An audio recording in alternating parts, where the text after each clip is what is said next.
Yes, YouTube, hope that you're good. It's Ben Hawks, the Coach Consultant, and today I'm basically going to be doing a long form extension of a reel that I did the other day, which is basically about how you actually manage your DMs. And the reason that I did that reel and the reason that I'm doing this video is because I see it all the time where it's like send 50 DMs per day, or you've got a 6-figure business in your DMs, but there's no actual context or process or breakdown behind it, probably because people are trying to sell that to you, and I'm just going to give you an example on how to do it for free here. But it's really, really important to understand that with any type of acquisition process, when it comes to content, when it comes to management, when it comes to automations, when it comes to whatever, there always needs to be a system, there always needs to be a process, otherwise it is just going to break down. So just by, again, pointing something very obvious out does not mean that you're going to get from A to B. So when we look at actual Instagram DM management, what I'm going to do is I'm going to talk through a macro overview in terms of the actual stages of conversation, the stages of management, where you should be tracking metrics, where you shouldn't be tracking metrics, what type of approaches to do in terms of actually your follow-up approach, and basically just give you a lot more clarity in terms of, right, look, this is how you actually manage this type of system so it is done properly, and most importantly, what variations and forms of outbound should or shouldn't you be running as a fitness coach or as an online coach, or again, most importantly, what is actually going to lead to better performance rather than just wasting a hell of a lot of time. So again, jumping straight onto the whiteboard. And this is exactly why I love YouTube, because when I tried to do this other day on a reel, I couldn't really explain and articulate myself properly with the exact example that you can see on this board here, but what I'm going to do is I can actually talk through each individual point and explain what I mean. So as you look at this board, I want you to look at it from a macro overview perspective before you dive into anything. So you've got basically number one, which is basically the ratio and style of lead sourcing. So that's like your initial outbound message or initial retargeting. You've got number two, which is basically the stages of conversation, which I'll explain in a second. And then you've got number three, which is basically how you are going to run the follow-up approach for each. So starting on the left-hand side, which is going to come down to where are you actually sourcing these leads from. You'll basically see on here, I've put 70% needs to be ideally based on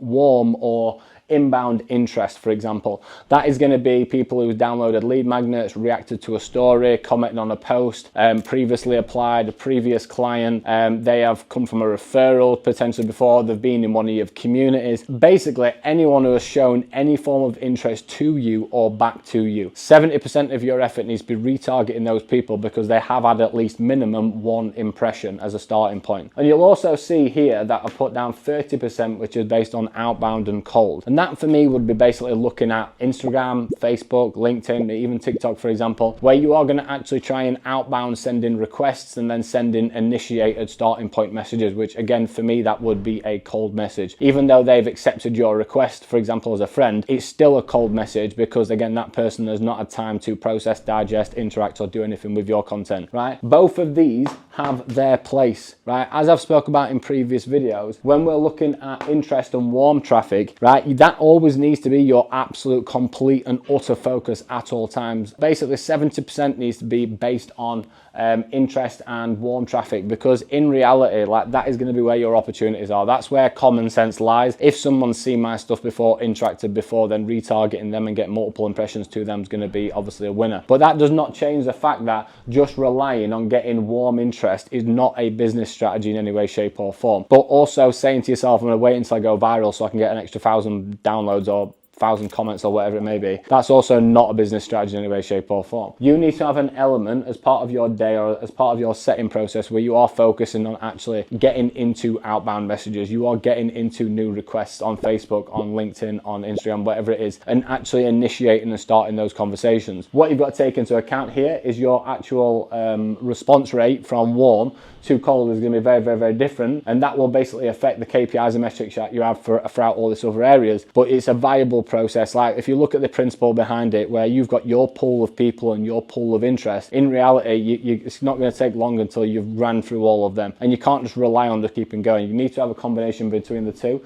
But for me, it'll be looking at a 70% to 30% ratio. The next one is basically looking at the stages of a conversation. So it's really, really important to make sure that you are tracking this. And again, we have sheets and metrics and KPIs and everything else on that side, but covers all this for clients. So it's an easy step-by-step process. But for you right now with this, I want you to look at it going, I don't really want to be speaking to someone for the next 6 to 12 months. Like, do you know what I mean? At the end of the day, you're there to try and get into a conversation, get interest, get engagement, get an appointment, get a call booked and get a sale, right? If you are just having a general chat back and forth about what the weather weather's been like or where they're at, for example, then you're going to be at a bit of a loss there straight away. So what we're looking at here is stage one, which is based on initiation, right? So initiation could be coming from sending a initial outbound message based on a story reaction. Initiation could be sending a Trojan intro video off the back of an opt-in for a challenge, or someone downloading a lead magnet and you're following up with them in a written form or a video format. But that is basically where you are actually coming in and tracking the initiation, and then on that point here, you basically want to be tracking media scene rate. You want to be tracking media scene rate on there, because at the end of the day, if you're actually sending that initial message to someone but no one's reading it, then you're obviously not tracking decent metrics. So you need to make sure that people are actually seeing the shit that you're sending to them at the start. The next point is basically where you are looking at engaged conversation. So engaged conversation is basically going to be the structure to the line of questioning based on how you have actually initiated that first one. I obviously can't tell you exactly what to do there because it depends on what the actual conversation is about. Lead magnet, an opt-in, a register, find out more, do you know what I mean, whatever it may be. But that is basically where someone is coming in and they have actually been engaged and interested in what you are saying in that conversation. So it's like, sweet, they've seen my initiated message. I'm now at that point where they're actually talking back to me. They might be shit at responding, which I'm going to talk about in terms of the follow-up in a second, but at least I'm getting something back from this person so I can get them onto that next stage. Then we're basically going to be tracking another point, which is going to be, have you got to a point where someone has actually requested a call booking, or have you been granted permission to send them a call booking, for example? So we're going to track that point. And then finally, just because you have sent someone a call link does not mean that they have booked. So we need to take it all the way through to the end of the system where they've actually booked at that point. Follow-up, which is actually what this YouTube video initially started at. I started it as basically making your follow-up process fun, and now expanded into doing everything all in one, not heavily dragging on for like 60 minutes like I probably could do. But when we're basically looking at this right now, what I want you to imagine is you're going to make or break on your follow-up process. So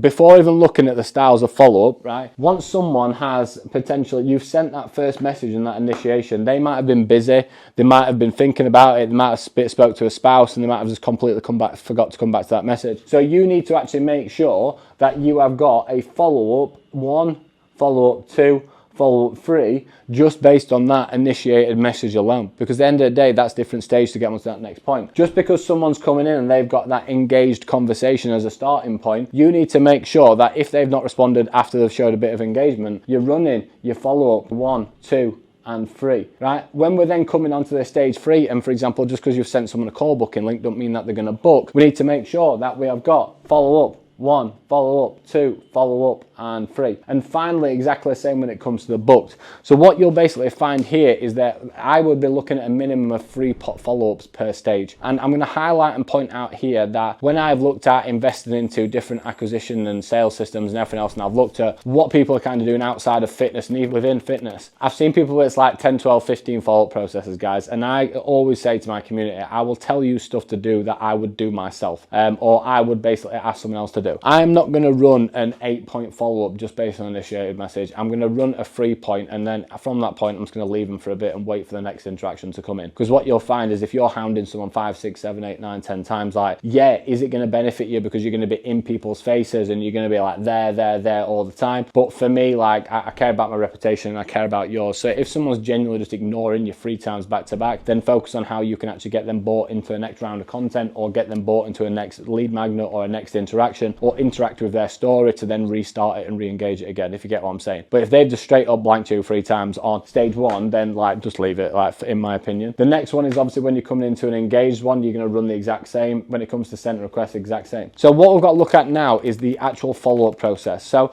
the follow-up process is, I could use a much worse metaphor and analogy, but it's like walking over glass. I explained in a reel the other day. So try and make this fun. Like, at the end of the day, someone might be thinking about it, they might be ignoring you for ease, they might be doing whatever. Like, make it personal. So what you've basically put here, what I've put here, is the personalized GIF as the first follow-up. So that this, I cannot tell you what to do on there because it's personalized. If you are at stage 1, for example, and someone has not responded to you at that point, then it could be a GIF relating to someone who's being ignored or someone's waiting. When we have then got the engaged conversation and we've basically spoke about a couple of things, that might be relating to like 2 friends who are like missing each other. Do you know what I mean? I'm just trying to come out with random examples here. When we've got sent or requested call link, for example, if someone's not actually booked from that point, you can be sending a personalized GIF associated with something which is like a phone call. Do you know what I mean? It's basically showing that person that, look, I am actively looking at this conversation. I am giving a personal approach. I am not hounding you. I'm trying to have a laugh with this. I'm trying to make it a little bit fun. And that's why I really like the kind of follow-up to be personalized based on the GIF, because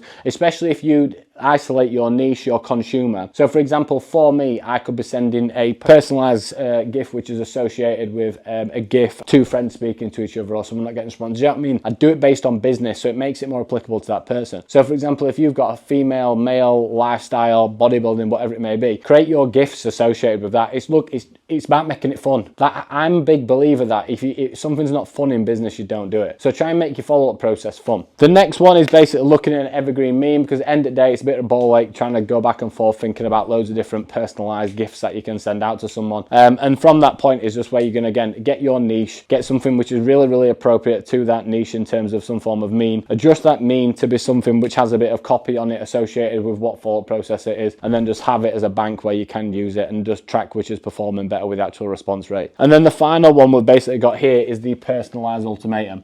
So that basically there on follow-up 3 is that, like, look, I'm not here to waste your time. I'm not here to take the piss. Like, I'm here because I want to help you. I'm here because I know that I can help you.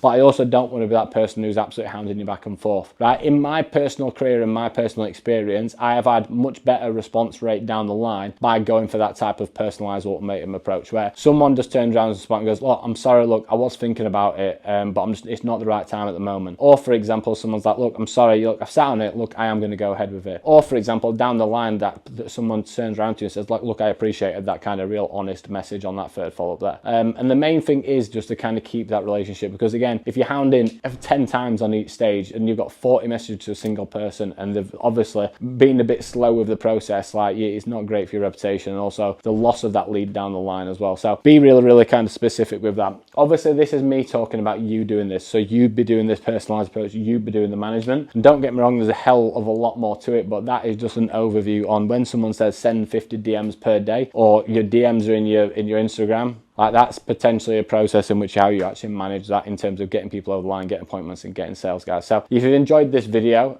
let me know in the comments. If you liked it, drop it a like. If you are not subscribed, I'd love you to subscribe. And if not, I'll see you on the next video. And as always, guys, if you want to know more information about what we do and what I do, there's a link somewhere in my bio.